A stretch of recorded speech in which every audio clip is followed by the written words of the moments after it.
My little sister died in this house. The police called it an accident. My parents called it a tragedy. The whole town called it a sad story and moved on. I called it what it was. Murder. And the person who did it was still living there. Still sleeping in the same bedroom down the hall. Still eating dinner at the same table where my sister used to sit. Still smiling at me every single morning like nothing had ever happened. Her name was Lily. She was 15 years old. She had this laugh that started small and then took over her whole body, like she couldn't help it. She was the kind of person who remembered everyone's birthday and cried at commercials and snuck extra food into the school lunches of kids who never had enough. She did not slip and fall down a flight of stairs. I know that. Because I was there that night. I heard everything. And then our stepfather looked me dead in the eye and said, "You didn't hear anything, Ryan. You were asleep." I was 17 years old. I believed him for exactly 4 days. Then the guilt started eating me alive, and I stopped sleeping, and I started asking questions nobody in that house wanted me to ask. 6 weeks later, I was shipped off to live with my aunt in another state. My parents told the school I needed a change of scenery after a family tragedy. I needed something. But it wasn't scenery. My aunt's name is Carol. She is the kind of woman who does not panic. She took one look at me when I showed up on her doorstep with a single duffel bag and eyes that hadn't blinked right in a month, and she said, "Okay. You're safe here. Tell me everything." So I did. She sat across from me at her kitchen table for 3 hours and did not interrupt once. When I finished, she was quiet for a long time. Then she said, "You're not crazy." Those 3 words did something to me that I still don't have a name for. I stayed with her for 4 years. I finished high school. I got a partial scholarship to a state university 2 hours away. I studied criminal justice, which my advisor called a natural fit and my therapist called a coping mechanism. They were both right. I turned 21 on a Tuesday. On Wednesday, I drove home. The house looked exactly the same from the outside. Same white siding. Same cracked driveway. Same mailbox with the dent in it from when my dad, my real dad, before he left, backed into it with his truck the summer I was 9. I sat in my car for a long time before I went in. My mom opened the door before I even knocked. She looked older. Smaller somehow, like something inside her had been slowly deflating for years. "Ryan." She pulled me into a hug that lasted too long. The kind of hug that was also an apology. I let her hold on. Behind her, in the hallway, I could see him. Stepfather. Greg. He was leaning against the wall with his arms crossed, watching me with this look on his face. Not scared. Not guilty. Just, careful. "Hey, buddy." He held out his hand to shake. I shook it. His grip was firm. Mine was firmer. "Good to have you back," he said. "Good to be back," I said. We both knew I was lying. My old bedroom hadn't changed. Same posters on the wall. Same carpet with the stain by the closet from when I spilled an entire bottle of grape juice in 8th grade and tried to cover it up with a soccer trophy. I dropped my bag on the bed and sat down. Lily's room was right next door. I could hear the house settling around me, the quiet creaks and groans of old wood. I used to hate those sounds when I was a kid. They scared me. Now they felt like the house remembering something. I pulled out the notebook I had been keeping since I was 17. 4 years of notes. News articles I had printed out. The original police report, which I had requested through public records 3 different times before they finally sent it. Photographs I had taken the day after it happened, before anyone thought to stop me. And a list of names. Greg's name was at the top. Below it were 4 other people. The neighbor who told police she had heard nothing that night, despite living 15 feet away with thin walls and an open window. Greg's brother, who had been visiting that weekend and somehow left town the very next morning. The first officer on the scene, who had written in his report that Lily appeared to have lost her footing before the medical examiner had even arrived. And the last name on the list. Ashley Crane. Lily's best friend. Who had called Lily twice that night. Who had texted her something that I had never been allowed to see, because Greg got to Lily's phone before anyone else did. I stared at that list for a long time. Then I closed the notebook, tucked it under my mattress, and went downstairs for dinner. Greg cooked that first night. Grilled chicken. He was proud of it. Mom sat across from me and kept asking questions about college, about my apartment, about whether I was eating enough. The normal things. Greg sat at the head of the table where my real dad used to sit and cut his chicken like everything was fine. I watched him. Not in an obvious way. I had spent 4 years learning how to watch people without them knowing. You learn that in criminal justice classes, but also just from being in the same room as someone you know is a liar. You get good at it. Greg was good at performing normal. His face said, "This is just dinner." His eyes said something else. His eyes kept going to the stairs. Just for a second. Barely noticeable. But I noticed. "So how long are you thinking of staying?" he asked, taking a sip of his water. "As long as it takes," I said. My mom smiled like that was a sweet answer. Greg did not smile. Ashley Crane still lived in town. She was working at a coffee shop 3 blocks from the high school. I found her on Instagram before I even got there. Profile set to public. Lots of pictures of latte art and sunsets and a golden retriever named Biscuit. No pictures of Lily. Not a single one.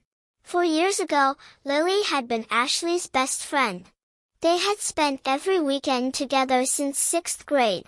Lily had been there when Ashley's parents divorced. Ashley had been there when Lily broke her arm falling out of a tree. And after Lily died, it was like Ashley had deleted her from existence. I walked into the coffee shop at 10 in the morning on a Thursday, right after the rush.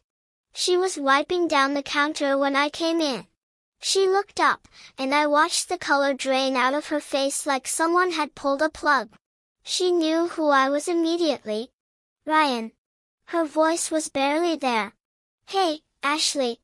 I sat down at the counter. "Can I get a black coffee?" She made it with shaking hands. I waited until she put it down in front of me before I spoke again. "I'm back in town for a while." I heard. She wasn't looking at me. "I thought we could talk." "About Lily." A long silence. She wiped the same spot on the counter 3 times. "There's nothing to talk about," she said finally. "It was an accident. We both know that's not true." She looked up at me then. Her eyes were red around the edges, and I realized she was one wrong word away from crying. Not guilt crying. Fear crying. There is a difference. I had learned how to tell them apart. "I can't," she whispered. "Ryan. I can't. You don't understand what he..." She stopped herself. The coffee shop door opened behind me, and she went rigid. I turned around. It was just a customer. An older woman with a tote bag. When I turned back, Ashley had moved to the far end of the counter. "I have to work," she said. Her voice was flat now. "Closed." I left a $5 tip on the counter. "I'm around," I said. "Whenever you're ready." I spent the next 3 days being a perfect houseguest. I helped my mom with groceries. I fixed the broken cabinet hinge in the kitchen that had been hanging crooked since before I left. I watched football with Greg on Sunday and pretended to care who won. Greg relaxed. People do that. When you act normal long enough, they start to believe you are normal. They stop watching you so carefully. They go back to their routines. Greg's routine was this: he left the house every morning at 7:15 to open his hardware store downtown. He came home at 6. He watched TV until 10. He went to bed. Except on Wednesdays. On Wednesdays, he left at 7:15 like usual, but he did not come home until after 9. Sometimes 10. My mother never asked where he went on Wednesdays. I thought that was interesting. On the first Wednesday, I followed him. He drove 40 minutes out of town to a bar called Hannigan's.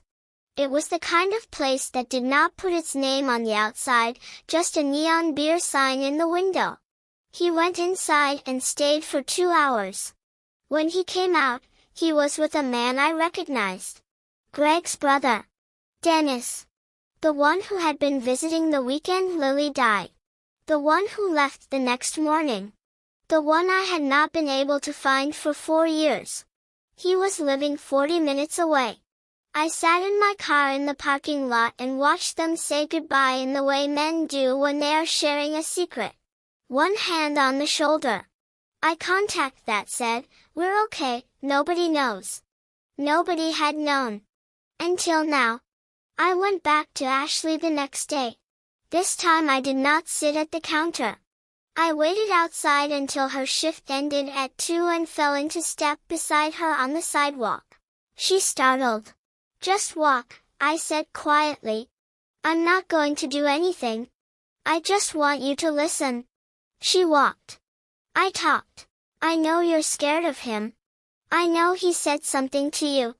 I know that's why you've been quiet for 4 years." I kept my voice level. "I'm not asking you to testify at a trial right now. I'm not asking you to do anything you're not ready for. I'm just asking you to tell me what Lily said to you that night. In her last messages. That's all." Ashley kept walking. She was looking straight ahead. "He said if I told anyone, he would make sure everyone thought I was lying. He said no one would believe me because I had problems. He said." She stopped. Swallowed.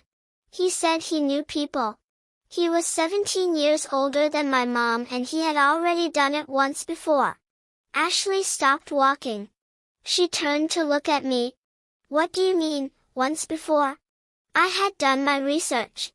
Greg was married before my mom. His first wife. She fell down a flight of stairs too.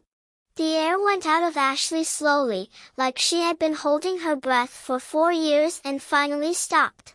"Lily told me that night that she had found something." Her voice was barely above a whisper.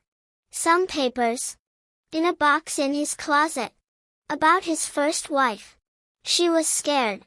She said she was going to tell your mom.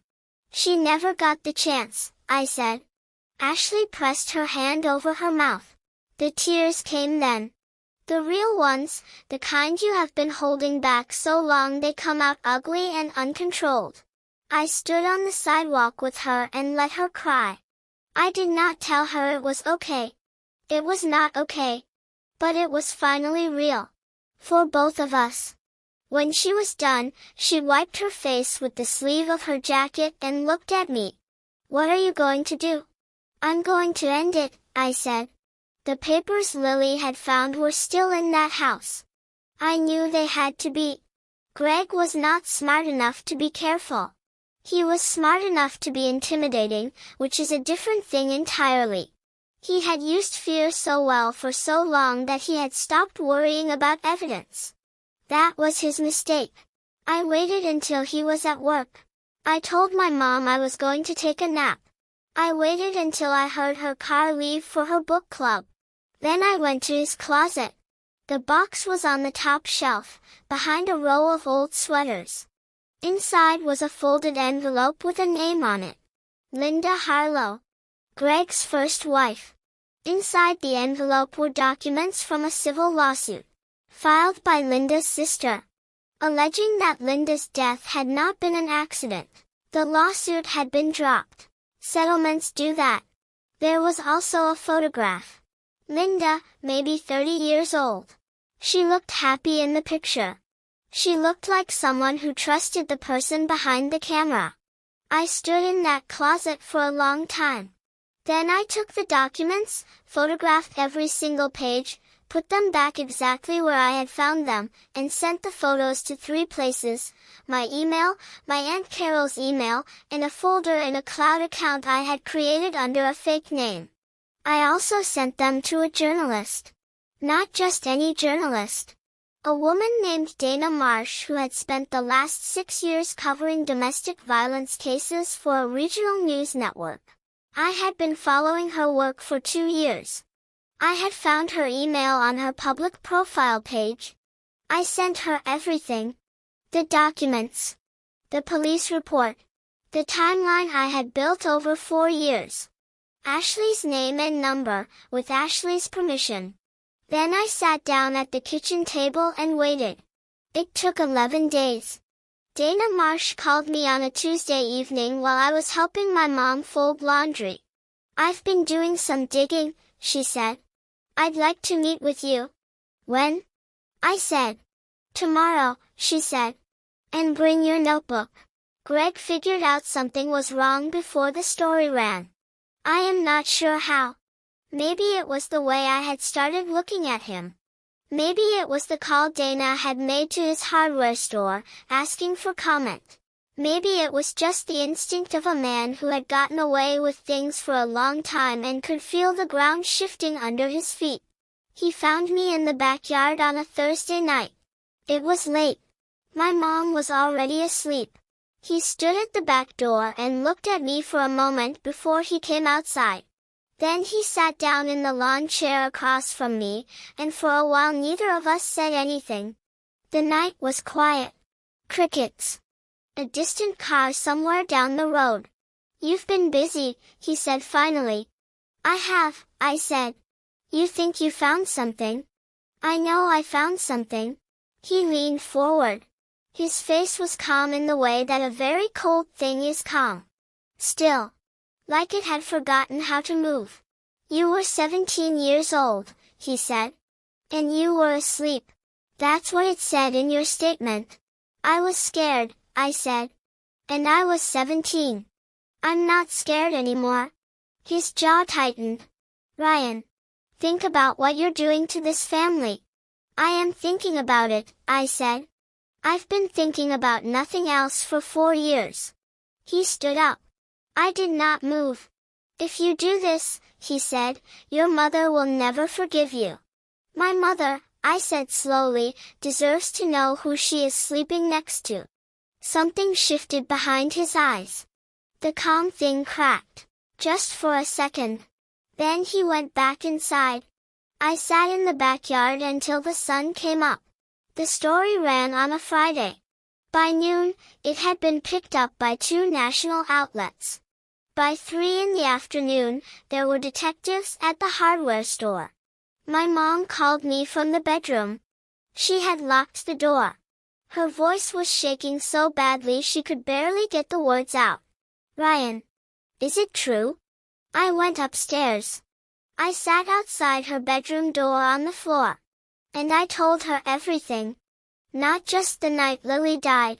All of it.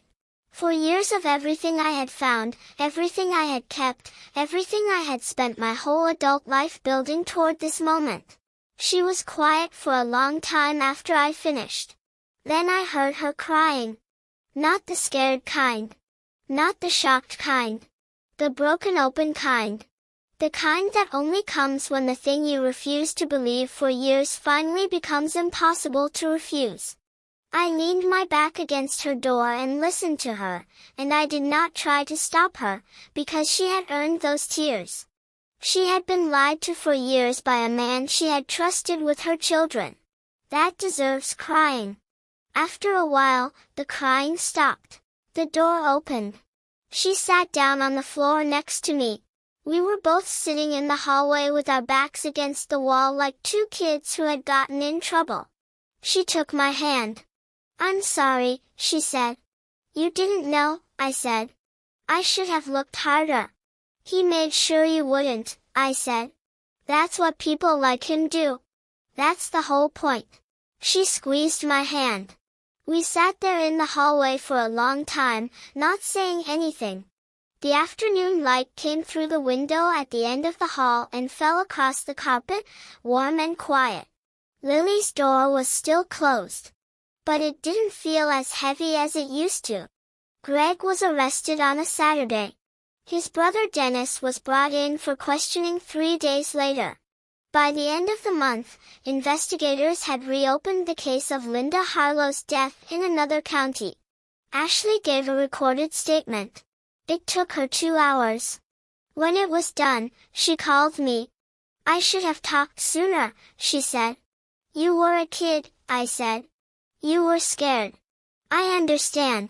Lily would have talked, Ashley said. She was always braver than me. Yeah, I said. She was. A silence. She would have done the same for you, Ashley said. You know that, right? I did know that. That was the whole reason I came back. I did not stay long after everything came out. My mom needed time. Real time, the kind you cannot rush and cannot share with someone else. She needed to sit in her own house with her own memories and start the slow, painful work of separating the true things from the lies. I visited her every weekend for the rest of that year. We did not talk about Greg much. When we did, she kept her words short and her eyes steady, the way someone looks when they are rebuilding something from scratch and learning how to be careful about what they let back in. I was proud of her. I told her that. She cried the second time I said it. Less the third. I think about Lily differently now than I used to. For a long time, I thought about her as the thing that had been taken. The wrong that had been done. The proof I still needed to find. Now I think about her as herself. The laugh that started small. The birthday cards. The extra food in the lunch bags. The way she used to read with her feet up on the couch cushions and her head hanging off the edge like a bat. She was not just a reason. She was a person. A specific, real, one-of-a-kind person who only got 15 years, and spent most of them being so purely herself that people who barely knew her are still carrying pieces of her around without even realizing it. Ashley still has the birthday card Lily made her in 8th grade. She kept it in a drawer for 4 years. She told me she was afraid to look at it. She looks at it now. I finished my degree the following spring. I got a job with a nonprofit that works on wrongful death cases. Cold cases. Families who have been waiting years for someone to listen. My supervisor asked me in my interview why I wanted the work. I told her about Lily. She hired me that same day. I still have the notebook. 4 years of notes, worn down at the corners, some of the pages soft from being read so many times. I do not need it anymore. Everything it contains is in the hands of people who can do something with it. But I keep it. Not because I need to remember what happened. Because I need to remember why I came back. There is something I have thought about a lot since then. People always say that justice is the point. That you do all of this so that justice can happen. So that the right person ends up in front of a judge and the right verdict gets read out loud and everyone goes home knowing that the system worked. And sure, that is part of it. But the part that actually changed something in me was smaller than that. It was sitting on the floor in a hallway next to my mother. It was Ashley finally saying Lily's name out loud without flinching. It was standing at Lily's grave with my Aunt Carol on a cold November morning and saying, I did what I said I was going to do. It was the dream I had 2 months after Greg was arrested. Lily was in it. She was 15, the age she always is when I dream about her. We were in the backyard of our old house, the one before Greg, before everything. She was laughing at something I had said, one of those whole-body laughs that always started small. You're so dramatic, she said. You're welcome, I said. She rolled her eyes. Still smiling. I always knew you'd figure it out, she said. You could have given me a hint, I said. She shrugged. That would have been cheating. I woke up before the sun came up. The apartment was quiet. I could hear the heat clicking on. I lay there in the dark and thought about the way she had looked in that dream. 15 and laughing and completely herself. Not a victim. Not a tragedy. Just Lily. Just my little sister. I got up, made coffee, and went to work.